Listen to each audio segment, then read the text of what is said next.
తాకట్లో ఉన్న మీ బంగారాన్ని విడిపించి ఆ రోజు ఆన్లైన్ రేటుకి కొంటాం. Sharma gold company. నమస్కారం, సుమన్ టీవీకి స్వాగతం. మార్చి నెల ద్వాదశ రాశుల వారికి ఏ రకంగా ఉండబోతుంది, గ్రహ స్థితిగతులు ఎలా ఉన్నాయి, ఎటువంటి ఫలితాలను ఇస్తున్నాయి, ఎటువంటి పరిహారాలను వీళ్ళు పాటించుకోవాలి, ఈ అంశాలన్నీ తెలియజేసేందుకు మనతో పాటు ఉన్నారు ప్రముఖ జ్యోతిష్య రత్న, జ్యోతిష్య చక్ర వైభవ నిపుణ డాక్టర్ రాళ్లపల్లి రవికుమార్ గారు. గురుగారు నమస్కారం. నమస్కారం. గురుగారు, ద్వాదశ రాశుల వారికి ఈ మార్చి నెల ఎలా ఉండబోతుందో తెలుసుకునే ముందు నవగ్రహాల స్థితిగతులు ఎలా ఉన్నాయి, ఎలాంటి ఫలితాలను అందిస్తున్నాయి? శరదిందు సమాకారే పరబ్రహ్మ స్వరూపిణి వాసరాపీఠ నిలయే సరస్వతి నమస్తే. సుమన్ టీవీ ప్రేక్షకులకు నమస్కారం. మార్చి నెల 2025 నవగ్రహాలు ద్వాదశ రాశుల్లో ఎక్కడ ఉన్నాయి ఇప్పుడు తెలుసుకుందాం. ముందుగా సూర్యుడు వచ్చేసి మనకి మీన రాశిలో ఉన్నారు. అలాగే కుజుడు మనకి మిథున్ రాశిలో ఉన్నారు. అలాగే రాహు వచ్చి మనకి మీన రాశిలో ఉన్నారు. గురువు మనకి వృషభ రాశిలో ఉన్నారు. శని స్వస్థానమైన కుంభరాశిలో ఉన్నారు. బుధుడు నీచస్థానమైన మీన రాశిలో ఉన్నారు. కేతు కన్యా రాశిలో ఉన్నారు. శుక్రుడు మటుకు మీన రాశిలో ఉచ్చస్థానంలో ఉన్నాడు.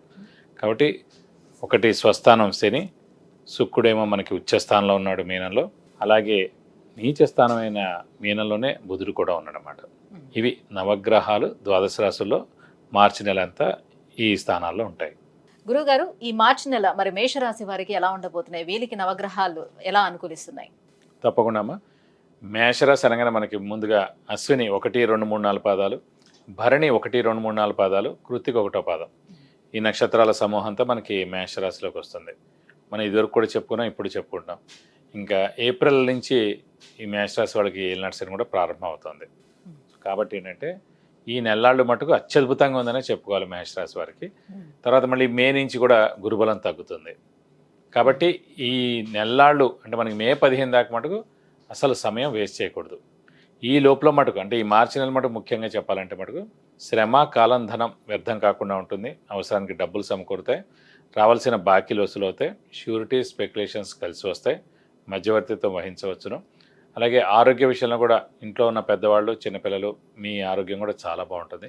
ఉన్నత చదువు ఎవరైతే అనుకుంటారంటే ఇప్పుడు ఏదైనా సెట్స్ రాయడం కానివ్వండి, లేకపోతే ఎగ్జామ్స్ రాయడం కానివ్వండి, ఏదైనా సరే 10th అవ్వచ్చు, ఇంటర్మీడియట్ అవ్వచ్చు, ఏ ఎగ్జామ్స్ అయినా రావచ్చు. సో వాళ్ళందరూ కూడా అంటే విద్యార్థులకు మటుకు సువర్ణ అవకాశం చెప్పుకోవచ్చు మార్చి నెల ముఖ్యంగా.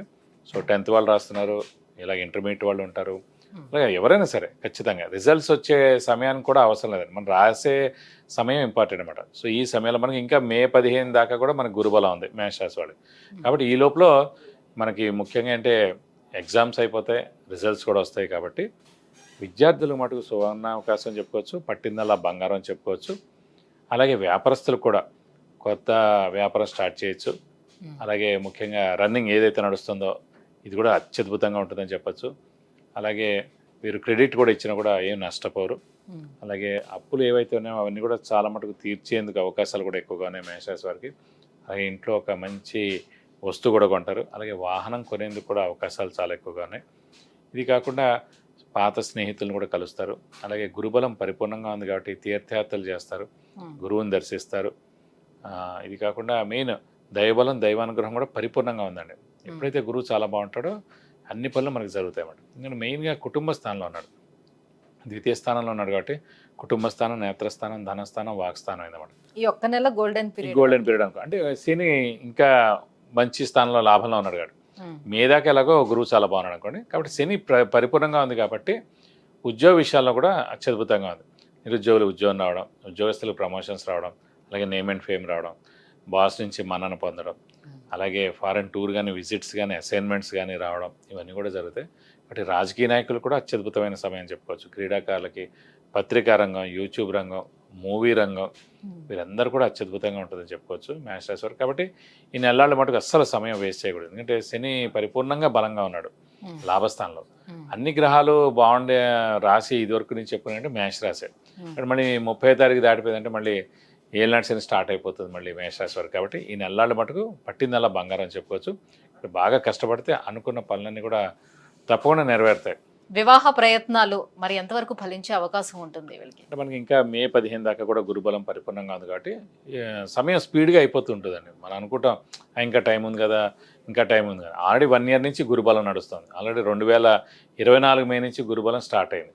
సో 2025 మే కూడా వచ్చేస్తుంది. సో ఈ గురుబలం పరిపూర్ణంగా ఉన్నప్పుడే మనం వివాహం గురించి ప్రయత్నిస్తేనే ఖచ్చితంగా అవివాహితులు ఎవరున్నా సరే వివాహం ఖచ్చితంగా అయ్యేందుకు అవకాశాలు 100% ఉన్నాయండి.